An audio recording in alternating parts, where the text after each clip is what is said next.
So, Harry, you've recently been working in practice. You've been got quite a range of experience across a range of farms, and I'm just wondering, in terms of mobility scoring, identifying lame cows, where do you see the common pitfalls? Obviously, these guys are quite progressive. I'm just wondering, where do you see the low-hanging fruit? So again, like you guys have already been doing, the ROMS training is probably one of the most important things that a farm can do to improve their lameness. Yep. We've had a number of farms that I've worked with in the past that we've got people through the ROMS training and they've been doing it informally themselves. You know, we've seen massive improvements. And then I think one of the things that we've really helped encourage people along with to help them go that extra step is by bringing someone external in. Yep. You know, some milk contracts are forcing it to happen now, which, you know, I think is only a positive thing. But having someone coming in, that fresh set of eyes, you know, you say you've got a million jobs to do on farm, you can get a bit blind to, you know, that odd animal that looks a little bit lame because, you know, you've got a silaging to do or something like that.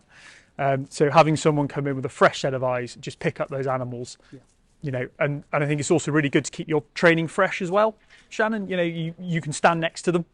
You know, some farms we've worked with, we've set up arrangements where each of their ROMS trained foot trim ROMS trained mobility scorers has gone to the other farm and done it with that person, and they just swap whenever they're, you know, they then work as their external contractors. Yeah. And how do you find once a mobility score's taken place, farmers are best making use of that piece of information? I think it's got to be in the early detection. You know, that little bit more awareness of those early signs of lameness that cows will start showing you. You know, finding those feet, getting them up, you know, picking them up early. You know, even if it's just check everything's okay, quick tidy up with the grinder or the knives, put the foot down and set them go. You know, a couple of minutes doing that can save huge problems further on down the line. Right, thank you. On that note, Alex, you know, you obviously foot trimming. How do you tend to work with farms in your experience, in your capacity? In terms of mobility scoring on farm? Yeah, what's your approach to helping them manage their lameness? Well, obviously on the day-to-day basis of the trimming, like you were saying earlier, mobility scoring is a fantastic tool, but I think there is a slight gap in actual usage of that data and actually using the mobility scorers as a tool. I think, unfortunately, there's quite a lot with the dairies where they're enforcing it and it's almost becoming a bit of a stick method where the farmers need to change the mindset and see it actually it's a tool to improve their mobility on farm. And like you say, farmers can become very blind to the cows that are there. So from my perspective as a trimmer on farm every day, I'd love to see people mobility scoring. And I've got some brilliant farms where they have nutritionists that a bit more than a nutritionist, they are keen on the lameness and they're ROMS accredited. And I work very closely and what we tend to do is bring the team aspect into it, and every quarter they go in, do a mobility score, and we'll either share a meeting like this or tend to as well a Zoom meeting or even an email, and where we all input our I've got my data from trimming and they've got their ROMS mobility scoring, and I think it's only a good thing really. And unfortunately, I think there is that mindset that we do need to look at trying to change, to be using it more as a tool. But the mobility scoring is a fantastic way to go and a good tool to be using. I'm just wondering, Alex, how many farms would you get a trim list from a mobility score on? A lot less than what I'd like, really. Probably 20% of my farms. And how, if you got a trim list, how would that change your way of working? Would that change how you were approaching a cow's foot? Yeah, because when you're routine trimming, you're not picking the foot up and whitening the foot. Yeah. You've got part of our accreditation as a trimmer and learning and training and experience is knowing what hoof needs to stay on the foot and what needs to come off. And we've had plenty of conversations and spoke about it, and really a lot of routine cows are over trimmed, and lame cows are under trimmed, and that's the problem that we're trying to tackle that from the association side to encourage our members and professional trimmers to stay accredited and to continually develop their skills and mindset.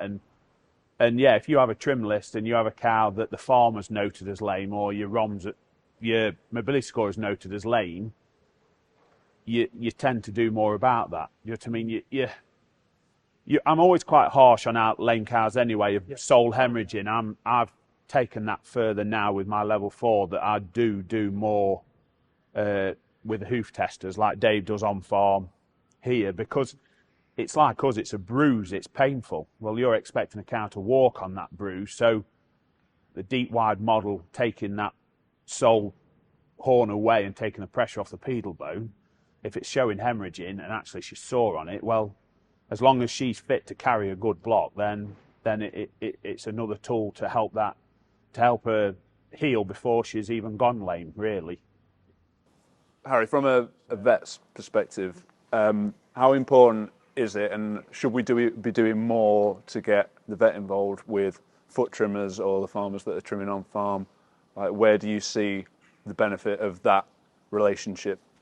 Yeah, so I think that we've all got our own roles to play. We've all got our own little areas that we do best. I'm not going to pretend that I can trim a foot half as well as anybody stood here right now. It's not my area. Our role as a team approach would be to look at the sources of those lamenesses are coming in. Go out, walk those sheds. Find things like the tight turns. How's the cow comfort? If things are a problem. We've worked on farms where, like you're saying, particularly about the heat stress earlier, that certain times of the year they'd abandoned certain cubicles altogether because it was too uncomfortable for them. As a consequence, they're more mobile, they're getting lame. We've seen people as well, sort of backing gates issues with those, using them too hard, those sorts of things. So I think we've all got our own little areas where we can help. Yeah. I think it's really important that vets are engaging with it more, and we're all working together as a team. Yeah, and I find on some of the more severe cases, having a vet there with a trimmer or the trimmer on farm it's almost another set of eyes, and you're working together to work on something that's a lot more complicated. And as I say, I can't trim a foot, but I've spent mornings on farm with foot trimmers in the past, and it's really interesting. We learn a lot. My skill base increases. Hopefully, we sort of have that little exchange of knowledge between us, and they take away something that I've brought to the farm as well, and it's that's always a good feeling. Yeah, I think it's imperative, because your understanding of the anatomy of the foot as well as a foot trimmer is dead handy. And in terms of a foot trimmer on farm, what should we be looking for as farmers? Like, what's the first thing you like when you're looking for a trimmer? What is the standout thing you should be going for? Accreditation. So you're being qualified, and yeah, that's definitely the starting point for me. But then communication as well. You want a trimmer to turn up and to be proactive and engage with yourselves, but also your vet. And it's all right being an accredited trimmer, but if they're just wanting to turn up and do a day's trimming and go, you want someone that's passionate about the job. Yeah. But baseline definitely is your qualification. And our association and the standards board, we are striving more to encourage continual professional development of all of our members, and putting that as standard, really, and trying to encourage more engagement with vets. Is there certain levels that a trimmer can get to that you should be looking for? Like, should you only be going for the top levels, or is everybody, trained good enough to a certain degree? Well, there's historically there's always been the Dutch diploma, and that's very much accepted and as a very good qualification. And then since the level 4 has been developed, which has been more of the British qualification, and that's striving to go further through research-based trimming, basically, and they've looked more down the route of the high-yielding housed cow, and that's where the big wide model comes in, and that's I wouldn't say it's a step above, but it's another step that a lot of trimmers have taken to add to their portfolio of qualifications. And I think as a trimmer, from my perspective, I think every day's a school day. We should never be so blatant to think that we've stopped learning just because we do it day in, day out.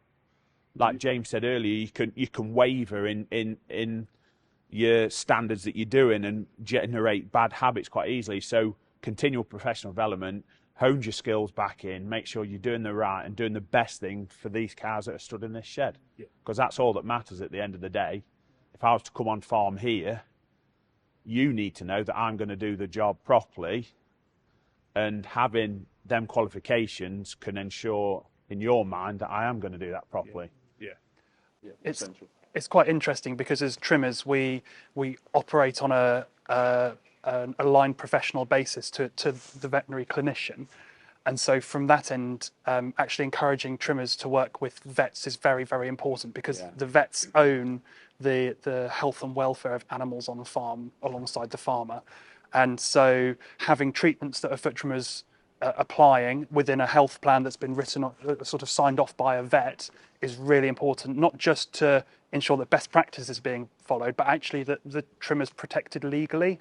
And so having a trimmer who's willing to work with a vet is essential. I would say it's almost non-negotiable. It's got to be a team approach, hasn't it? Yeah, absolutely. And like when a foot trimmer comes on, they've got to feel like they're part of the team and join the team, haven't they? I guess, and it's definitely it's a whole squad of there's quite a bit of a mindset within the trimming industry that we're being led down this route of vets taking over the trimming businesses, where it's not. We're just more and more encouraging this, what James said then. We're striving to encourage that we're all team players. We're not being vet led, but we're being vet so we're working together. On a lot of my farms, I deal with 10 different vet practices, possibly 8 to 10. And for me, I know on every one of my vet practices and farms, I know the vet in that particular practice that is keen on the lameness and doing more. So I know who I can point of contact. So like you said, if I've got a more in-depth case of a particular cow that I need the vet to come in and do and help me, work alongside me, then that's what we've done. Yeah. And I've done it several times and it's worked fantastically. Yeah, and we've had it on farm here where we've had vets come in and help. Yeah. And it's just another part of the system of trying to get better, It's just another cog, isn't it? It's another yeah. cog that keeps the whole system going, and we're all play our part. Like Harry said, we've all got our roles to play, but having this that we're doing now is crucial.